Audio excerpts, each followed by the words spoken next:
Camden Smith broadcasting for iTalk 106.7, Q Country 92.5, and Magic 101.7. I'm with Mike Johnson. And Mike, I'm sorry, what's your position? I'm a fire information officer here assigned to the Cedar Fire. Okay. Mike's going to take us through really what we think is the concern of today. Mike, we learned in the press release today that we're going to have winds coming out of the west and blowing to the east at some point, a shift. And we feel, or we understand that this playground fire area is relatively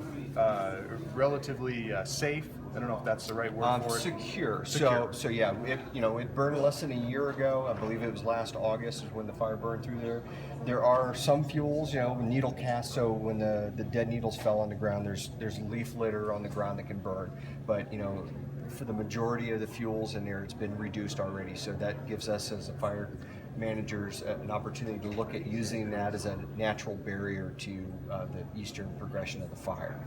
So we use natural and man-made features when we're trying to figure out where to put our containment lines at. And in this case, we have a nice burned area that burned less than a year ago. And on the east side here, we have a roadway system that we can use. So obviously, we haven't been able to get a whole lot of depth on this area right here, especially as we extend down to this. So we can see here where burnout operations were kind of hampered yesterday due to weather conditions. Can you talk a little bit about that? Yeah, so as the fire crews were bringing fire down along the edge here, that means that they were actually putting fire on the ground with drip torches, trying to burn out the fuels along the road to widen that buffer zone. When we do that, we want to make sure we have a good clean burn. So if the temperature and the humidity and the winds aren't working for us, we'll shut things down. So a lot of times we try to burn at night when the winds and everything are working in our favor, but last night the humidity was a little too high. They stopped and held off here just to make sure that they monitor this.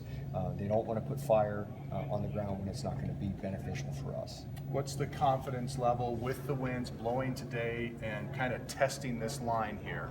What's the confidence level that things are going to stay where they are?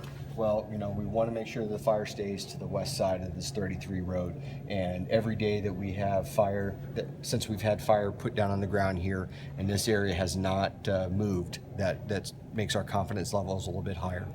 So the crews have been doing a great job in here of what we call gridding, where they'll walk along the edge and make sure there's no spots that have moved across the line, and they continue to patrol and monitor this area. Weather forecast, winds, what's the wind mile per hour? I know it's supposed to increase a little bit this afternoon. It's relatively the same as yesterday. I don't have the number on there for the wind speed, but I know we'll be out of the west, southwest, so it will be pushing in this direction.